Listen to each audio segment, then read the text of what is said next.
Hello all, welcome to our science class. Today we are going to learn about a new and interesting chapter, that is water, a life-giving liquid. Page number 243, chapter number 70, water, a life-giving liquid. Shall we start the topic? Yes. Let us start with mind map. So, water. What do you know about water? Water is the most essential thing, is it not? Yes. Water, a natural habitat for aquatic plants and animals. What is water? It's a natural habitat for aquatic plants and animals. Not only plants and animals, also for human beings. Is it not? Yes. Now, so we are going to learn about different things about water. First, about forms of water. So, they exist in three forms, that is solid, liquid and gas. Clear? Yes. Next thing, about distribution of earth water. We are going to learn about distribution of earth water and water cycle. We are going to learn about water cycle. Next thing is about sources of water. What is that? There are different sources of water like surface water, rainwater, groundwater. So, we are going to learn about different sources of water. Then water scarcity, their causes, and then water conservation. How to conserve water for future, that we are going to learn.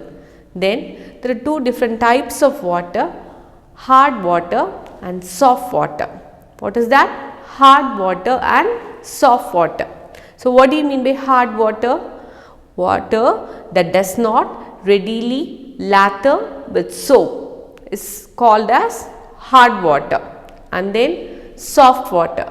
What do you mean by soft water? Water that readily lathers with soap is called soft water. So, we are going to learn about all the different types of water, sources of water, and then distribution of earth water, water cycle, and then forms of water and all. Now, let us start the chapter. Water, a life-giving liquid. Light, air, water, soil, minerals and fossil fuels are some examples of natural resources. Is it not? Yes. Now, they are basically two types. What are they?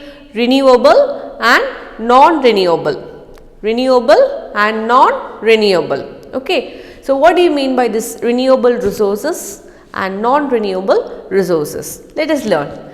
The resources that do not deplete even after they are constantly used by the living beings is called as renewable resources. I repeat, the resources that do not deplete even after they are constantly used by the living beings is called as renewable resources. Then, what do you mean by non-renewable resources? The resources that cannot be renewed,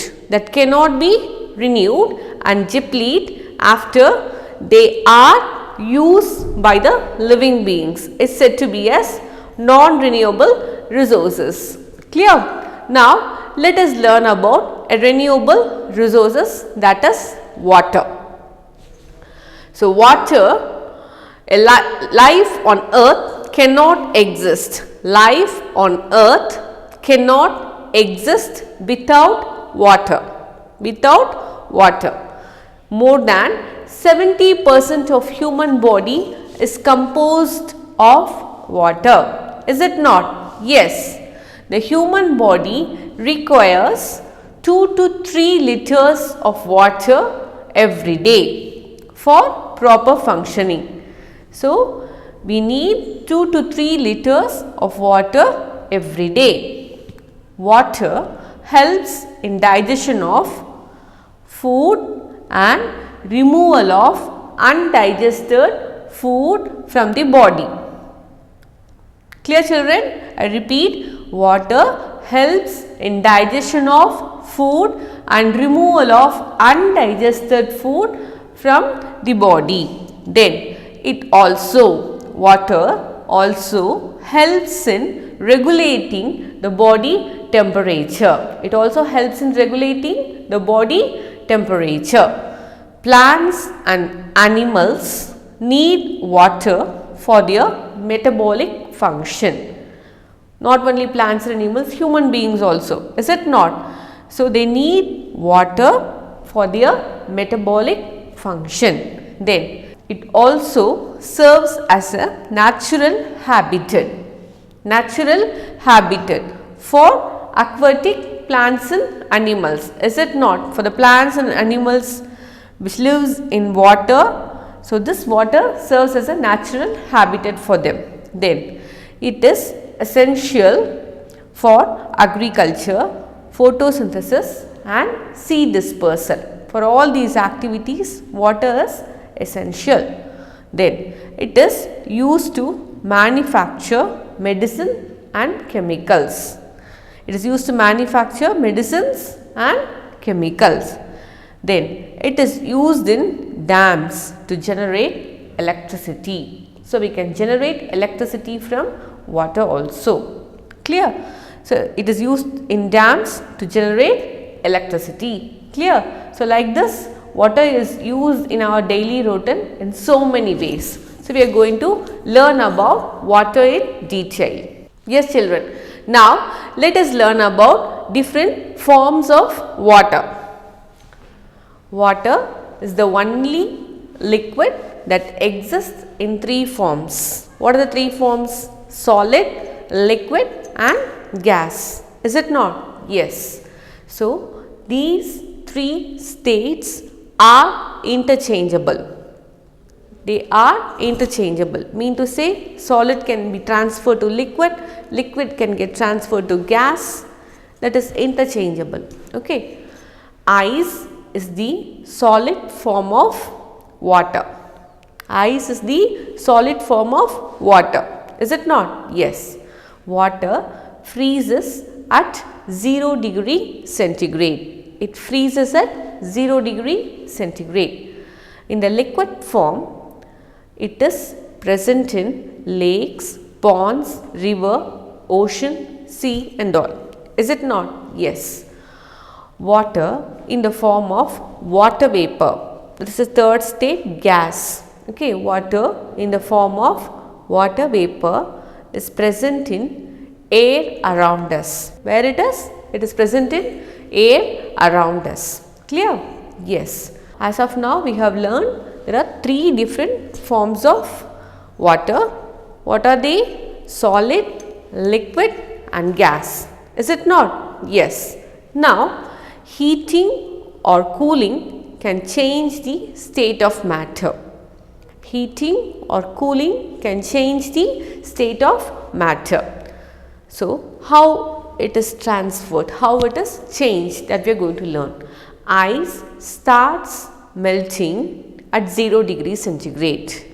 Ice starts melting at 0 degree centigrade. So, this is called melting point of ice. What is that? Melting point of ice is 0 degree centigrade. Then, water on cooling changes to ice at 0 degree centigrade. Water on cooling changes to ice at 0 degree centigrade. So, thus freezing point of water is 0 degree centigrade. Freezing point of water is 0 degree centigrade. Clear? Yes. Now, water changes to water vapor at all temperature. Water changes to water vapor in a gas state, okay, at all temperature, and that process is called as evaporation. That process is called as evaporation. Clear? But at very high temperature, the change happens quickly. The change happens quickly. When water boils at 100 degrees centigrade, what is this? This is the boiling point of water. Okay.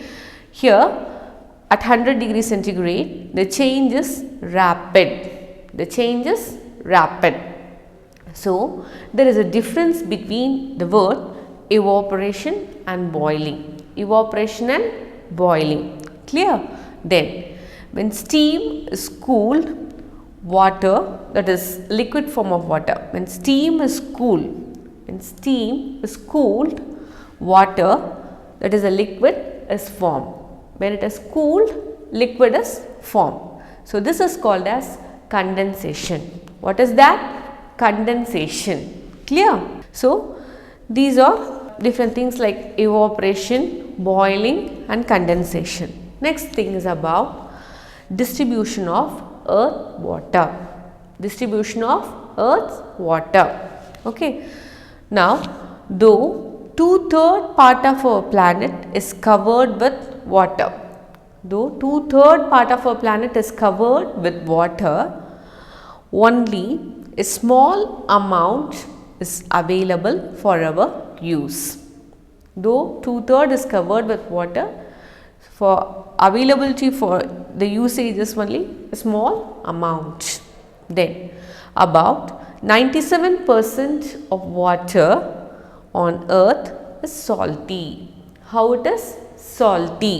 Okay, and only 3% is fresh water.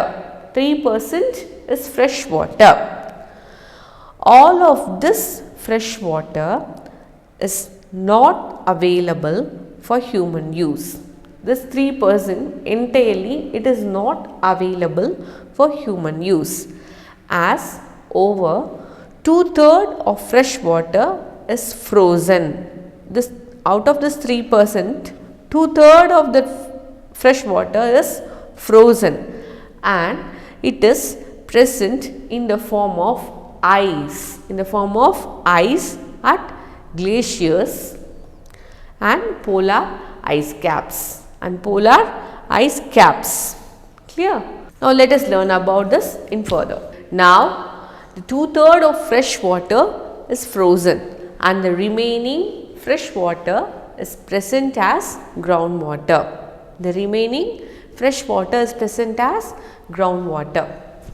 Clear?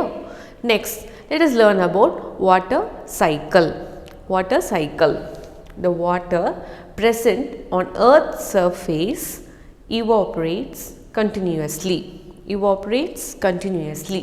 The rate of evaporation of water is increased due to heat of sun.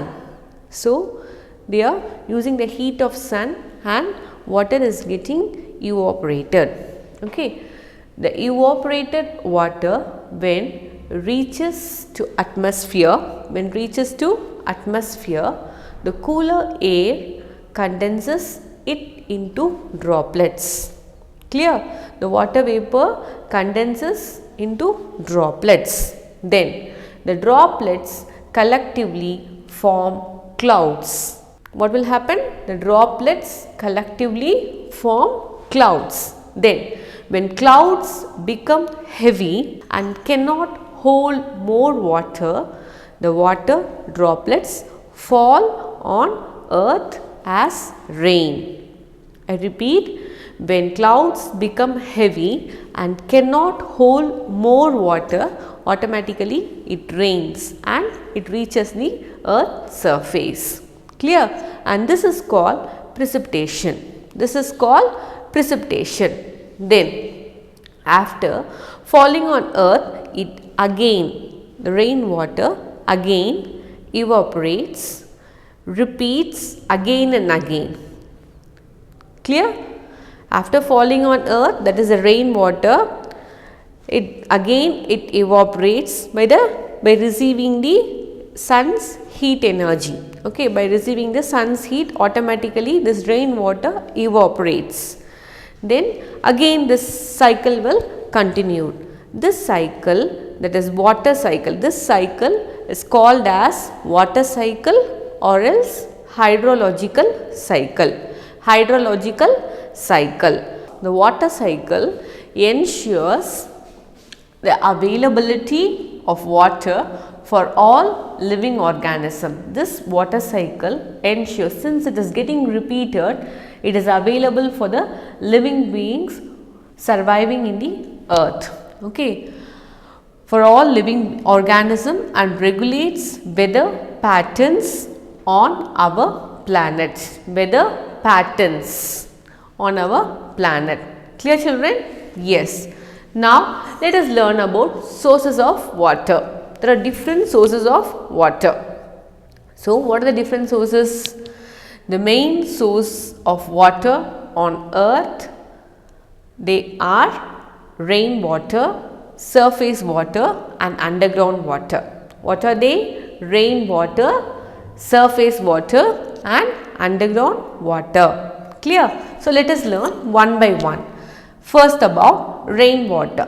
Okay, the main source of natural water on earth is rain. It's a natural available water. Okay, the main source of natural water on earth is rain, and you all know this is the purest form of water. Rainwater is the purest form of water, but while falling down to the earth, rainwater gets polluted when it is mixed with dust particles and dissolved gases. Okay. So, rainwater is the purest form of water. So, when it reaches the earth's surface, it will mix with dust particles and dissolved gases, and then it becomes polluted. If not, it is the purest form of water. Clear? Yes. Next source is surface water. What do you mean by the surface water? The water which collects on the surface of earth is said to be as surface water.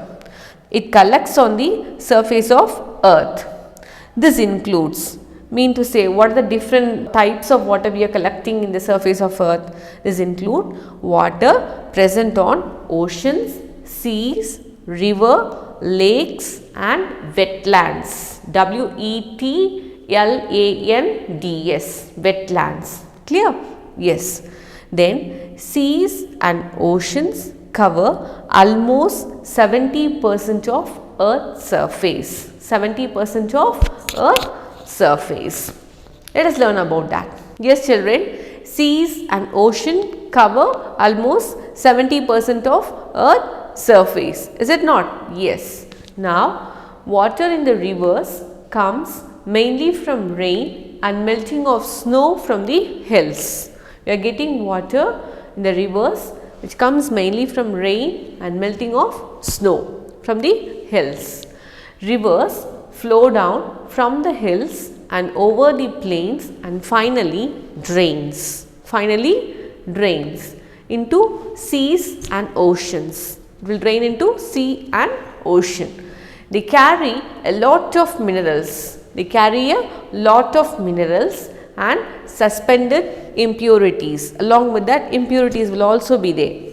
Water in the seas and oceans has dissolved salts. What it has?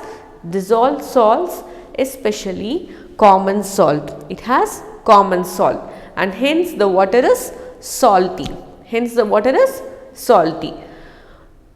So, this condition of sea water is called salinity. This condition of sea water is called as salinity. Clear? Then, recently efforts are being made to remove salt from sea water. So that they can use the water for other purpose. Clear? Remove salt from sea water and make it fit for drinking and other purposes. So, the process of removing salt from the salt water is called as desalination. Clear? So, this is what about surface water. Now, you can see the picture, water table. So, here you can see different things like tree, water in different layers. So here water stored underground in cracks and pores. Is it not? Yes. Here sand and gravel. Okay. And then here unsaturated zone. This is what? Unsaturated zone, and then water table and groundwater zone. Here the reservoir formed above the impervious layer of rock or clay. The reservoir formed above the impervious layer of rock or clay is said to be as aquifer. What is this? Aquifer. The area where water fills the aquifer is called the saturated zone. The area where water fills the aquifer is called saturated zone. The upper layer of this saturated zone is called as water table. Is called as water table. It may be deep or shallow. It may rise or fall. Depends on many factors. Clear, children? So this is what about water table. You can see the picture for artesian well. Is it not? Yes. You can see artesian well here. Sun, clouds, raining, water is entering through impervious rock. The water level in the water table on two sides is higher than the middle. Is higher than the middle. As water seeks its own level, when it reaches its own level, the water rises and forces itself out on earth's surface. I repeat, the water, when it seeks its own level, when it finds its own level, the water rises and forces itself out of earth's surface. Clear? So this forms a well which is called as artesian well. Clear, children? Now let us learn about the third source of water, that is groundwater. Groundwater. Groundwater or underground water is present below earth's surface. It is present below earth's surface. Then rainwater penetrates through the ground and is stored over non-porous layers of rocky bed. It's stored over non-porous layer of rocky bed. Which one will get stored? Rainwater. Okay. So study of groundwater is called as hydrogeology. Hydrogeology. The process of seeping of water. Do you know the meaning of the word seeping? Seeping means it flows very slowly. Flow very slowly. The process of seeping of water under the ground is called as infiltration. Is called as infiltration. The reservoir formed above the impervious layer of rock or clay. I repeat, reservoir formed above the impervious layer of rock or clay is called as aquifer. So what do you mean by the word impervious? Which does not allow water to pass through. Clear? That is called as aquifer. Then the area where water fills the aquifer is called as saturated zone. What is that? Is called as saturated zone.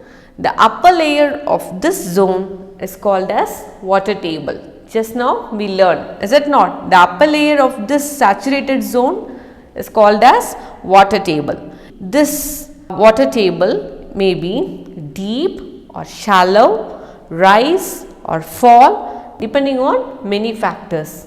It may be either deep or shallow, rise or fall depending on many factors. The underground water comes to surface through spring tubes and wells. Through spring and wells. Clear children? Underground water comes to surface through spring and wells. Underground water comes to surface through springs and tubes. Is it not? Yes. Now, in wells, a boring is done till the water table is reached. Clear? So, that is done by using hand pump or tube well or electric pump. Then, sometimes the water level in the water table on two sides is higher than middle. We learn about artesian well, is it not? That is what. Sometimes the water level in the water table on two sides is higher than middle. As water seeks its own level, as water finds its own level, the water rises and forces itself out of earth's surface. It comes out of earth's surface. So, this forms a well called as artesian well. What is that? Artesian well. Then, groundwater supplies are replenished or recharged by rain that seeps down into cracks beneath the land surface. Clear children? Yes. Now, we are going to learn about two different types of water. What are they? Hard and soft. Hard and soft. Water that does not. So, what do you mean by hard water and what do you mean by soft water? First, about hard water. Water that does not readily lather with soap is called hard water. What I said? Water that does not readily lather with soap is called as hard water. Then, water that readily lathers with soap is called as soft water. It's called as soft water. So, about hard water. Hard water has, why it does not readily lathers with soap? It has large concentration of minerals. It has large concentration of minerals. What are the minerals? It may be calcium or magnesium. I repeat, it may be calcium or magnesium. Clear? Then, when water is passed through minerals, when water, common water, when it is passed through minerals, it picks calcium and magnesium. It picks calcium and magnesium. So, then it turns as hard water. Okay. Then, this hard water is not suitable for washing clothes. It is not suitable for washing clothes. Why? Because it does not lather well. It does not lather well. Then, this hard water is not suitable for dyeing and photography. It is not suitable for dyeing and photography. It can cause changes in color used. In photography, it will cause changes in colors used. Changes in color used. Then, about this hardness, there are two different types of hardness. What are they? Temporary and permanent. Temporary and permanent. So, let us learn about temporary hardness. This temporary hardness is caused by presence of bicarbonate of calcium and magnesium salts. Bicarbonate of calcium and magnesium salts. Calcium carbonate plus water plus carbon dioxide gives calcium hydrogen carbonate. What is that? Calcium carbonate plus water plus carbon dioxide gives calcium hydrogen carbonate. It can be easily removed by boiling. This temporary hardness can be easily removed by boiling. Clear? Next is about permanent hardness. Permanent hardness. So, this permanent hardness can also be removed with help of washing soda, that is sodium carbonate. Permanent hardness can be removed by treating the water with washing soda. It is also called as sodium carbonate. About hard water, by boiling hard water with sodium carbonate, the chlorides and sulfates of calcium and magnesium gets converted to sodium chloride, and sodium sulfate respectively. Clear children? Yes. Then, so this is how they are removing the permanent hardness. Then the insoluble impurities like calcium and magnesium carbonates are removed by filtration. They are removed by filtration. Chloride and sulfate of sodium remain in solution. The chloride and sulfate remain in solution where it do not impart hardness to water. So, this is what about hard water and the temporary and permanent hardness. Now, let us learn about scarcity of water. So, out of total available water, only 3% of water is available to use, is it not? So, that 3% also for time being it is getting decreased. So, why it is getting decreased? The major reasons are population growth, wastage, global warming and deforestation. Population growth. About population growth, it is a non-renewable resource. Then about wastage, after using water, running taps of water will be there, is it not? So, that water wastage should be avoided and all. Okay. Next thing is about global warming. So, increase in temperature results in increase of global warming, which decreases the rain, and that is also one reason. Next thing is about deforestation. Deforestation is forest cutting. It automatically leads to decrease in rain. So, these are different reasons. Then one more is there, urbanization and industrialization.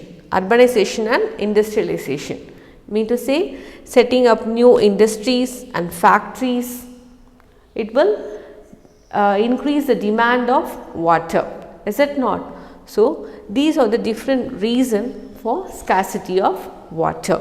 Next thing is about water conservation. So, what do you mean by water conservation? In order to make water easily available for future, we have to conserve today, is it not? So, with the available sources, we have to conserve it for future use and future need, is it not? So, we need to conserve the water. So, for that we are having so many plans and steps and all. So, let us learn about that. Now, some steps to conserve water. What are the steps? Dams and reservoir should be constructed.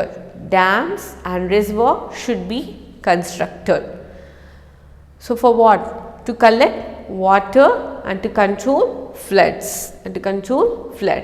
Then, farmers should use better methods of irrigation. They should use better methods of irrigation like drip irrigation, so that the water usage will also be low, but still they can get good yield. Okay. Next thing, water from industries should be recycled after proper treatment.